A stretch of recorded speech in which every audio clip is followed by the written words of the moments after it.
વહીવટદારો જુઓ 2 વર્ષથી આ વિસ્તારોમાં વહીવટદારો સરકારે મૂક્યા છે. તલાટીઓ બધો વહીવટ કરે, પોતે કોન્ટ્રાક્ટ બની ગયા છે બધા. મનરેગામાં જેટલા કર્મચારી કોન્ટ્રાક્ટ, ડીઆરડી ના બધા કોન્ટ્રાક્ટ, સ્વચ્છ ભારત મિશનમાં જેટલા કર્મચારી કોન્ટ્રાક્ટ, ફોરેસ્ટ વિભાગમાં જેટલા બધા કોન્ટ્રાક્ટો બની ગયા. પગાર બી લેવાનો, કોન્ટ્રાક્ટના કામો બી કરવાના. તો હવે ચલાવવાનો નથી. તૈયાર છો ને બધા? એટલા માટે તમે નહીં જાગશો વિપક્ષ તરીકે તો આમને થશે કે આમને કઈ ખબર નથી. ભાઈ જેટલા હવે પાવડો લઈને ભરીને પૈસા લઈને જવાના છે આ બધા તમારા ચૂંટાયેલા પ્રતિનિધિ. હમણાં ગરીબ કલ્યાણ મેળો હતો આપણા જિલ્લાનો, ખબર છે ને બધા? ગયેલા કે નહીં ગયા? ગરીબ કલ્યાણ મેળો હતો. હમણાં પગારા તગારા પાવડા ટીકમ ને બધું આપ્યું કે નહીં? 15 વર્ષથી એક ધારા તગારા પાવડા ટીકમ આપે છે આ લોકો. શું આપણે મજૂરી જ કરવાની છે? મજૂરી કરવાના છો? આજે જ્યારે ગરીબ કલ્યાણ મેળા એટલે પગારા તગારા પાવડા આપે, આપણે બોલાય બૂમ મારી નામો યાદી લખી. એટલે આવું બધું ચાલે છે. આપણી આશા વર્કરને, આંગણવાડી બહેનોને તો આમ લઈ જાય તેમ લઈ જાય, આટલા લાવો ને ફલાણા લાવો, એટલે માણસો જ ભેગા કરવાના. શિક્ષકોએ પણ એ જ કામ કરવાનું. એટલા માટે તમને કહીએ છીએ હવે સંગઠિત થાવ. બહુ થઈ ગયું. આપણે શિક્ષકો માંગીએ તે આપતા નથી, શાળા માંગીએ તે નથી આપતા, સારી કોલેજ નથી આપતા, સારી યુનિવર્સિટી નથી આપતા. અમારા બાળકો પણ બહુ હોશિયાર છે, ટેલેન્ટ છે અમારા બાળકોમાં. સારી શિક્ષા આપો ને. અમારા ખેડૂતોને સિંચાઈનું પાણી આપો, સારા ભાવ આપો, તો જ વિકાસ થવાનો છે. ભાઈ આપણે આ તગારા પાવડા ગરીબ કલ્યાણ મેળામાંથી લાવવાથી તમારો ઉદ્ધાર થવાનો નથી. બરાબર છે ને? એટલા માટે કેમ છું, હવે રાજ સત્તા આપણે લેવાની છે. તૈયાર છો બધા? રાજ સત્તા લેવાની છે. આજે હું એક આદિવાસી વિસ્તારમાં એક જ ધારાસભ્ય ચૂંટાયો છું આમ આદમી પાર્ટીમાં, પણ બોલું છું કે નથી બોલતો? બોલું છું ને? કાલે તમારા વિસ્તારમાંથી આમાંથી 5 ધારાસભ્ય મારી સાથે હોય, અમારા વિસ્તારમાંથી એમ કરીને આપણે 15મી વિધાનસભામાં પહોંચી ગયા તો કોઈના બાપની તાકાત છે આપણી ગ્રાન્ટ ચોરી જવાની? નથી ને? એટલા માટે તમે તૈયાર થઈ જાઓ. જે લોકો સરપંચમાં જીતી શકે એવા સરપંચમાં લડી નાખો.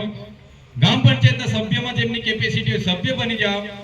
નગરપાલિકા આવે છે એમાં લડો, તાલુકા જિલ્લા પંચાયત આવે એમાં લડો, તમારામાંથી વિધાનસભા પણ લડો. કેમ કે તમે નહીં લડશો ને આમ ગભરાયા કરશો, ખૂણામાંથી જોયા કરશો ડોક્યું કરીને, તો બીજા લોકો જ બધું લઈ જવાના છે ભાઈ. હા, ડરાવશે તમને, આમ કરાવીશું તેમ કરાવીશું. કોઈને બાપની તાકાત નથી, કોઈ તમને મારી નથી નાખવાનો. જેલો થાય ને જેલોમાં બી જવાનું ભાઈ. કોઈ કહે કે જેલ થશે, આમ થશે, તેમ જેલમાં બી જમવાનું મળે છે. હું પોતે 3 મહિના હમણાં રહી નાખું છું. કોઈ ડરવાની જરૂર નથી. જાહેર જીવનમાં તો વેઠવું પડે ભાઈ. બરાબર છે? એ જેલોથી ડરાવે છે, ડરવાની જરૂર નથી ભાઈ. સંવિધાનમાં અધિકારો છે આપણા. એટલા માટે અમે કહીએ છીએ કે હવે સંગઠિત થાવ. ગયા મહિનામાં પણ હું આવ્યો તો, આ મહિનામાં પણ આવ્યો છું, દર મહિનામાં આવવાનો છું. કેમ કે મેં તમને બધાને રાજ સત્તામાં જોવા માંગુ છું ભાઈ. જ્યારે આવું ત્યારે મારે 2 કલાક તો મારે જમીનના ઝઘડા તમારા સાંભળવા પડે છે.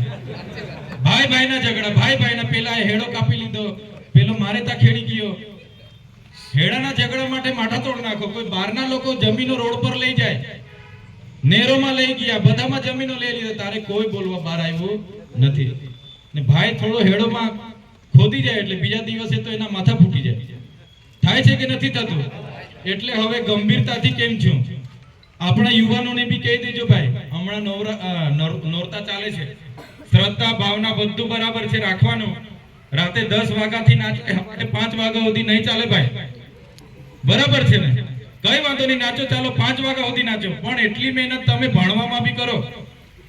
હું આ રસ્તે આવતો તો આખે રસ્તે બધા પાવાગઢ જવા વાળા બહુ મહિલા, મને આખો રસ્તો આખો પાવાગઢ વાળા છે. મેં કીધું ભાઈ જાઓ, વાંધો નથી, આસ્થા રાખો. હું પણ માનું છું, મારે ઘરે પણ નોરતા નાખ્યા છે, પણ ભણવાના જે સમય છે એમાં ભણવું પણ પડશે. પછી ભણવા ગણવાનો સમય રસ્તા પર રખડવામાં કાઢી નાખશો, એમાં હું નથી માનતો. તમારું ભવિષ્ય આજે ભણવામાં છે, તે ભણાવો. આજુબાજુ જે કઈ રખડતા હોય એમને કામે લગાડો ભાઈ. વડીલોની જવાબદારી છે ભાઈ તમારી. એ ચાલશે નહીં. લગ્નોમાં ના બધામાં આખી રાત નાચો ને એટલો જ પાવર ભણવામાં વાપરો, દોડવામાં વાપરો, પોલીસ ભરતીમાં જવામાં વાપરો, તલાટીમાં વાપરો. સાચી વાત છે કે ખોટી વાત છે? બધાને આજે કેમ છું, ચૂંટણીઓ આવશે ત્યારે બી લડવાનું જ છે પૂરી તાકાતથી, પણ સામાજિક જાગૃતિ બી, સામાજિક એકતા બી રાખજો. અંદરો અંદર નરેશભાઈ બોલતા હતા, મેં આ બાજુ ગયો હતા સુધી અંદરો અંદર લડાતા રહ્યા. ભાઈ હાના ઝઘડા? આપણે તો કોઈને નાણામંત્રી બનાવ્યો નથી હજુ, પગાર તો કોઈને આપતા નથી, કોઈ લડાઈ નથી ને અહીંયા. હે હા, તમે જીતીને આવો પછી પ્રમુખ માટે લડાજો એટલે અમે વિચારીશું કોને પ્રમુખ બનાવવાનો છે. પણ અત્યારે કોઈને નાણામંત્રી નથી બનાવ્યા એટલે કોઈ અંદર લડાવવાની જરૂર નથી. આપણે લોકોના પ્રશ્નોને વાચા આપવાનું છે ભાઈ. આપણા પ્રશ્નો આપણે કોઈ દિવસે બહાર લાવવાના નહીં. આપણા ભરોસે જે લોકો આવે ને ન્યાય આપવાનું કામ આપણે કરવાનું. જે પણ વ્યક્તિ હોય, વ્યક્તિ સાચો હોય, એને કોઈ અસામાજિક તત્વ હેરાન કરે, વહીવટી તંત્ર હેરાન કરે કે બીજું કોઈ હેરાન કરે તો આપણે સહકાર આપવાનો છે. પ્રશ્નો એટલા બધા છે, જાહેર જનતાના એવા આપણે ઉઠાવવાના છે. કોઈ અંદર મન ખાટું કરવાનું નથી. ચૈતરભાઈ આવે છે, મને ફોન કેમ નથી આવ્યો? નરેશભાઈ આવ્યા, રાકેશભાઈ આવ્યા, ફોન કેમ નથી કરતા? બારોબાર કેમ આવી ગઈ? ભાઈ માફ કરજો, અમારા પણ